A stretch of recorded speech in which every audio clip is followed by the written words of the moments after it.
बच्चों, प्रेम से सुनना। नया वर्ष कोई जादू नहीं करता, समय कोई चमत्कार नहीं करता। अगर चमत्कार होता है तो वह केवल आपके संकल्प से होता है।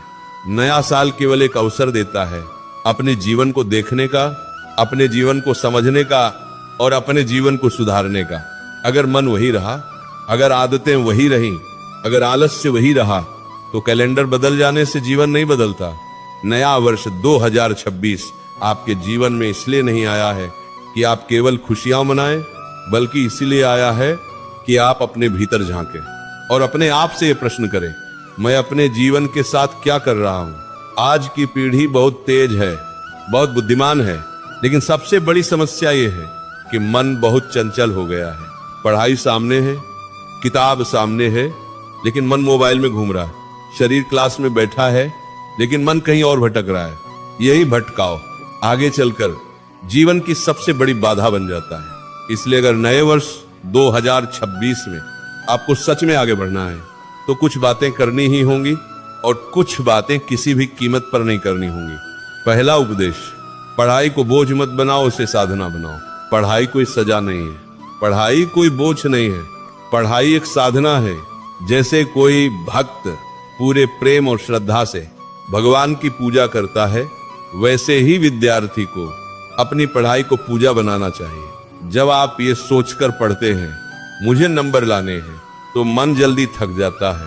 लेकिन जब आप ये सोचकर पढ़ते हैं मुझे समझना है, तो पढ़ाई आनंद देने लगती है। नए वर्ष 2026 में ये संकल्प लो, मैं पढ़ूंगा समझने के लिए, रटने के लिए नहीं। जो पढ़ाई केवल परीक्षा तक सीमित होती है वह जीवन में साथ नहीं देती, लेकिन जो पढ़ाई समझ और श्रद्धा से की जाती है वही पढ़ाई जीवन की दिशा बदल देती है। दूसरा उपदेश, तुलना करना बंद करो। आज के बच्चों की सबसे बड़ी बीमारी है तुलना। वह मुझसे आगे क्यों है, उसके ज्यादा नंबर क्यों आए, उसका चयन क्यों हो गया। ये तुलना जहर है। तुलना से न तो बुद्धि बढ़ती है, न ही भाग्य बदलता है। तुलना से केवल मन अशांत होता है और आत्मविश्वास कमजोर पड़ जाता है। भगवान ने हर व्यक्ति को अलग अलग क्षमता दी है। किसी को तेज दिमाग दिया, किसी को गहरी समझ दी, किसी को धैर्य दिया। नए वर्ष 2026 में ये मत पूछो वो क्या कर रहा है। नए वर्ष में ये पूछो, मैं आज अपने कल से बेहतर क्या कर रहा हूं। तीसरा उपदेश, मोबाइल आपका सेवक बने, स्वामी नहीं। मोबाइल एक बहुत अच्छी चीज है, लेकिन जब वो सीमा से बाहर चला जाता है तो वही मोबाइल आपका भविष्य खा जाता है। आज सबसे ज्यादा समय कहां जा रहा है, मोबाइल में, बिना सोचे समझे स्क्रॉल करने में। याद रखना, जो चीज आपका समय खा रही है वही चीज आपका जीवन खा रही है। नए वर्ष 2026 में ये नियम बनाओ, पढ़ाई के समय मोबाइल दूर रहेगा, सोने से पहले मोबाइल बंद रहेगा, सुबह उठते ही मोबाइल नहीं देखूंगा। मोबाइल को इस्तेमाल करो, लेकिन मोबाइल को अपनी आदत मत बनने दो। चौथा उपदेश, सुबह का समय ब्रह्म मुहूर्त है, इसे मत गवाओ। जो विद्यार्थी सुबह जीत लेता है वह दिन जीत लेता है, और जो दिन जीत लेता है वही जीवन जीतता है। सुबह का समय सबसे पवित्र होता है, उस समय मन शांत होता है और स्मरण शक्ति सबसे तेज होती है। नए वर्ष 2026 में ये अभ्यास करो।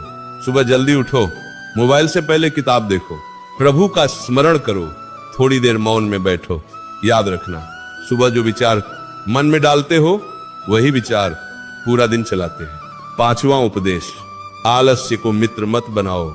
आलस्य सबसे मीठा दुश्मन है, वह न आपको डराता है न थकाता है, बस धीरे धीरे आपका जीवन खा जाता है। आज नहीं पढ़ेंगे कल पढ़ लेंगे, यही सोच आगे चलकर पछतावे में बदल जाती है। नए वर्ष 2026 में ये नियम बनाओ, आज का काम आज ही करना है। थोड़ा थोड़ा रोज पढ़ा गया ज्ञान एक दिन पहाड़ बन जाता है, लेकिन टालते टालते पूरा जीवन खाली रह जाता है। छठा उपदेश, अपने मन की रक्षा करो। बच्चों, मन बहुत कोमल है, मन जो देखता है धीरे धीरे वैसा ही बन जाता है। हिंसा, गंदगी, अश्लीलता, ये सब मन को कमजोर कर देती हैं और कमजोर मन पढ़ाई में टिक नहीं पाता। नए वर्ष में यह संकल्प लो, गलत कंटेंट से दूरी, नकारात्मक लोगों से दूरी, डर और भ्रम फैलाने वाली बातों से दूरी। मन शुद्ध होगा तभी बुद्धि तेज होगी। 7वां उपदेश, असफलता से डरना मत। जो कभी गिरा नहीं वह कभी चला ही नहीं। असफलता कोई अभिशाप नहीं है। असफलता आपकी गुरु है, वो आपको सिखाती है कि कहां सुधार करना है। नए वर्ष 2026 में अगर कभी नंबर कम आए, अगर रिजल्ट अच्छा ना हो, तो अपने आप को कोसना मत है। शांत होकर अपने आप से पूछो, मैं कहां चूका। जो सीख लेता है वही आगे बढ़ता है। 8वां उपदेश, शरीर का ध्यान रखो। कम नींद, गलत भोजन, दिन भर बैठे रहना, ये सब पढ़ाई के शत्रु हैं। याद रखना, स्वस्थ शरीर में ही स्वस्थ मन रहता है। ये नियम रखो, पूरी नींद, सादा सात्विक भोजन, रोज थोड़ा व्यायाम, ये सब पढ़ाई का ही हिस्सा है। 9वां उपदेश, लक्ष्य बड़ा रखो लेकिन अहंकार नहीं। लक्ष्य हमेशा ऊंचा होना चाहिए लेकिन सिर हमेशा झुका हुआ।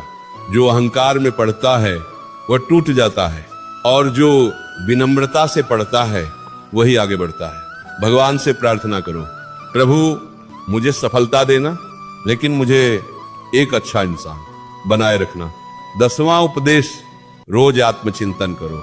दिन के अंत में 5 मिनट अपने आप से पूछो, आज मैंने क्या सीखा, आज मैंने क्या गलती की, कल मुझे क्या बेहतर करना है। जो अपने जीवन को हर दिन देखता है वही अपने जीवन को धीरे धीरे सुधारता है।